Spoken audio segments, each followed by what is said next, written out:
Bom, pessoal, já que eu falei do vídeo passado sobre Efésios, né, tá muito bom. Eu já fiz uma introdução, eu já mostrei que algumas cartas são de Paulo, né, 7 são consideradas autênticas, né, do apóstolo, ainda que algumas tenham edições posteriores.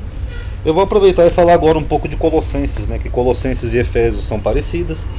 Inclusive parece que Efésios copia Colossenses, que nem eu mostrei no outro vídeo, né, fiz até uma tabelinha para mostrar que muitas coisas de Efésios tem igual em Colossenses.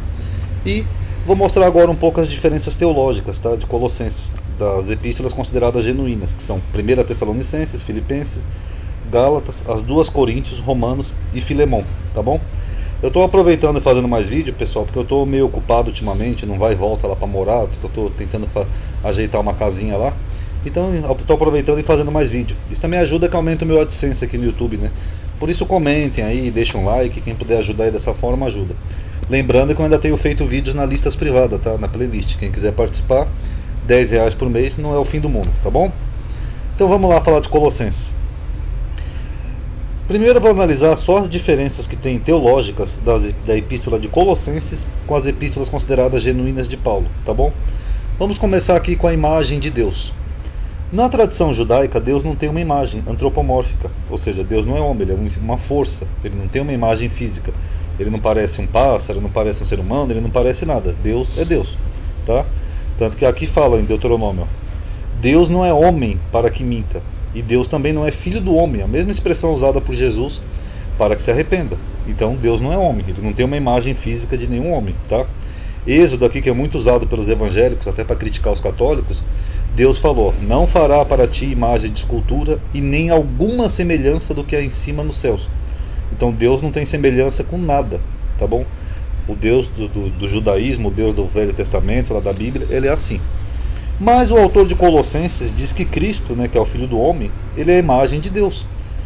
Aqui, ó, o qual é a imagem do Deus invisível, o primogênito de toda a criação. O termo aqui, imagem, é literalmente uma imagem física. É a mesma palavra que Jesus fala assim lá quando mostra uma moeda de César para ele e perguntam se é correto pagar imposto. Jesus fala, qual é a imagem que tem nessa moeda? É uma imagem física. Então o termo aqui, imagem, é imagem física mesmo. E o autor de Colossenses, ele entende que Jesus é a imagem física do Deus invisível. Inclusive isso favorece a quem acredita na Trindade. Só que Paulo, numa das suas epístolas genuínas de Romano, Paulo condena isso. Ele fala assim, ó, portanto, o que de Deus se pode conhecer neles se manifesta. Quer dizer que Deus é conhecido pela sua manifestação e não por uma imagem física. Porque Deus lhe manifestou. Porque as suas coisas invisíveis, ou seja, de Deus, desde a criação do mundo, tanto no seu eterno poder. O que Paulo está falando? Que Deus é conhecido pela sua criação. Que inclusive tem mais a ver com o judaísmo um pouco, né? Como a sua divindade se entendem e claramente se veem pelas coisas que estão criadas. Quer dizer que você vê Deus pela sua criação, pelo sol, pelo mar, pela lua, etc. E não por uma imagem antropomórfica de um homem, para que eles fiquem inexcusáveis. Porquanto, tendo conhecido a Deus, não o glorificaram como Deus, nem lhe deram graças. Antes, em seus discursos, se desvaneceram, e o seu coração insensato se obscureceu. Dizendo-se sábios, tornaram-se loucos. E, aqui ele está falando dos romanos, mudaram a glória do Deus incorruptível, ou seja, de um Deus que não tem imagem, né, nem forma, em semelhança da imagem de homem corruptível. Porque os romanos tinham deuses com imagens de homem, como por exemplo Apolo, Poseidon, Zeus, etc. Então o que Paulo está falando? Que os romanos mudaram a glória de um Deus que não tem uma imagem física em semelhança de um homem corruptível. E é exatamente o que o autor de Colossenses fala de Jesus, que Jesus é a imagem de um Deus invisível. Então são duas concepções diferentes teológicas, tá bom? Aí o autor de Colossenses fala da plenitude de Deus, né? Porque foi do agrado do Pai que toda a plenitude de Deus habitasse nele. Então Jesus estava, quando ele estava aqui na terra pregando, ele tinha toda a plenitude de Deus, o que já mata aquele argumento dos que falam que era 100% homem, 100% Deus. Não, aqui ele fala que estava toda a plenitude da divindade habitando nele. Ele ainda fala assim, ó, porque nele, em Jesus, habita corporalmente, ou seja, ele está se referindo a Jesus fisicamente quando ele estava na terra, toda a plenitude da divindade, ou seja, de Deus. Só que em Romanos, Paulo já fala diferente, ó, acerca de seu filho, que nasceu da descendência de Davi segundo a carne, e foi declarado Filho de Deus. Ou seja, ele não tinha toda a plenitude de Deus, ele foi declarado Filho de Deus em poder, segundo o Espírito de santificação. E quando que ele foi declarado Filho de Deus? Pela ressurreição dos mortos. Então Paulo não tinha esse entendimento de que a plenitude da divindade habitava nele. Paulo diz que ele só foi declarado Filho de Deus, segundo o Espírito, pela ressurreição, ou seja, quando Jesus ressuscita dos mortos. Então aqui nós temos concepções diferentes. O autor de Romanos não cria que a plenitude da divindade estava toda em Jesus, mas o autor de Colossenses sim. Em Colossenses tem esse versículo estranho, né, que eu já mostrei no outro vídeo sobre Paulo, que ele fala assim, ó, regozijo-me agora no que padeço por vós. Ou seja, o autor estava sofrendo, padecendo, estava na prisão. E na minha carne eu cumpro, aqui não é bem cumpro, né, que eu completo, né, seria o termo grego, seria isso, eu completo o resto das aflições de Cristo, pelo seu corpo, que é a igreja. Então ele entende que ele está sofrendo ali, padecendo na prisão, o autor de Colossenses, para completar os sofrimentos de Cristo. Quer dizer, então o sofrimento de Cristo não foi o bastante, teve que ser completado por alguém.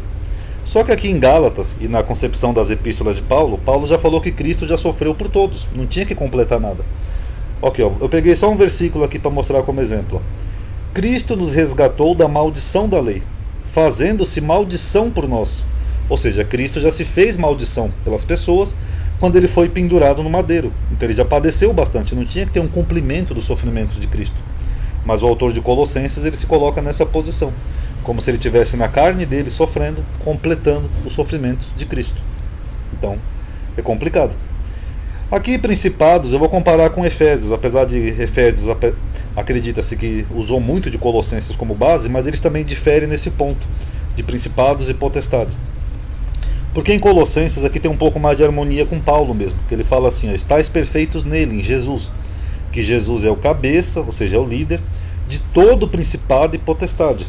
Ele ainda fala mais, ó, nele, em Jesus, foram criadas todas as coisas, sejam principados, sejam potestades, tudo foi criado por ele, por Jesus, e para ele. Então, Cristo é o líder de todo principado e potestade, e tudo foi criado por ele e para ele. Beleza. Mas aí quando chega aqui em Efésios, o autor discorda, que ele fala assim, ó, para que agora, pela igreja, a multiforme sabedoria de Deus seja conhecida dos principados e potestades no céu. Ué, agora se tudo foi criado por Jesus, e ele é o cabeça, por que só agora eles iam conhecer a multiforme sabedoria de Deus? Já que ele fala assim, ó, e que noutro tempos andaste segundo o curso deste mundo, segundo o príncipe das potestades do ar. Ou seja, que ele está falando de um espírito que eles seguiam, uma entidade ou algo do tipo, do espírito que agora opera nos filhos da desobediência. Então, se ele está falando de algo místico aqui, de um príncipe, de um espírito, né, que eles seguiam antigamente, então ele ignora que o autor de Colossenses falou que Cristo era o cabeça de todo esse espírito, inclusive desse espírito que eles seguiam. E aí, como é que fica? Porque tudo foi criado por ele. O comer e beber. Em Colossenses, perdão, diz assim, ó, ninguém vos julgue pelo comer ou pelo beber. Aí ele fala, por causa de dia de festa, lua nova ou sábado envolvendo ritos. Então ninguém vos julgue pela forma se vocês comem ou bebem, vocês não podem ser julgados por isso. Mas é exatamente o que Paulo faz aqui em Coríntios, numa das epístolas que é considerada autêntica. Ele está julgando aqui os membros ali da igreja de Coríntios pelo comer e pelo beber. Ó, portanto, qualquer que come este pão ou bebe deste cálice do Senhor indignamente, será culpado do corpo e do sangue do Senhor. Então ele estava fazendo um julgamento. Examine-se, pois, o homem a si mesmo, e assim coma deste pão e beba deste cálice. Porque o que come e bebe deste cálice indignamente, come e bebe para a sua própria perdição, não discernindo o corpo do Senhor. Então aqui Paulo está julgando, lá numa questão da ceia, que eles estavam comendo e bebendo indignamente, mas o autor de Colossenses discorda, ele fala, ninguém vos julgue pelo comer ou pelo beber. Então, não é a mesma coisa. E a mentira eu já mostrei lá em Efésios, né, mas Colossenses e Efésios têm muito em comum. Ó, não mintais uns para os outros, é o que diz em Colossenses. Já Paulo em Romanos disse, se pela minha mentira abundou a verdade de Deus, enfim. Em Romanos Paulo dizia que mentia. Em Colossenses já fala, não mintais.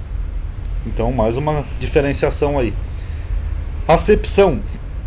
O autor de Colossenses entende que Deus não faz acepção de pessoas. Ele fala, ó, onde não há grego nem judeu, circuncisão nem circuncisão, bárbaro, cita, servo ou livre, todo mundo é igual, mas Cristo é tudo em todos, então Deus não faz acepção de pessoas. Beleza.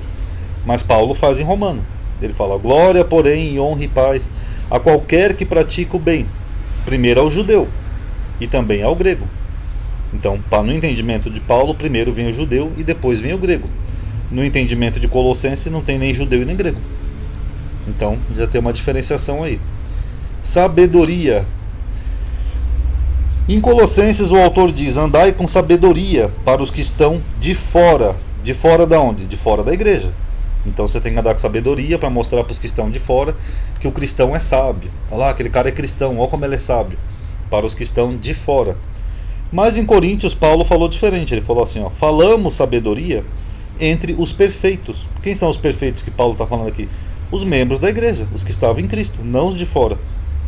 Ele ainda fala assim: ó, não porém a sabedoria deste mundo, nem as dos príncipes deste mundo que se aniquilam. Ou seja, os de fora. Então como é que fica?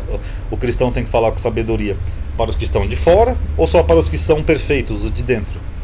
Então são essas diferençazinhas teológicas aí, tá, pessoal? Eu estou fazendo mais vídeos agora, aproveitando que eu estou um pouquinho de tempo aqui.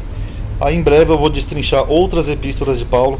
Talvez eu vá fazer mais os vídeos privados agora nas outras epístolas. Isso aqui é só para mostrar um pouco para vocês, tá?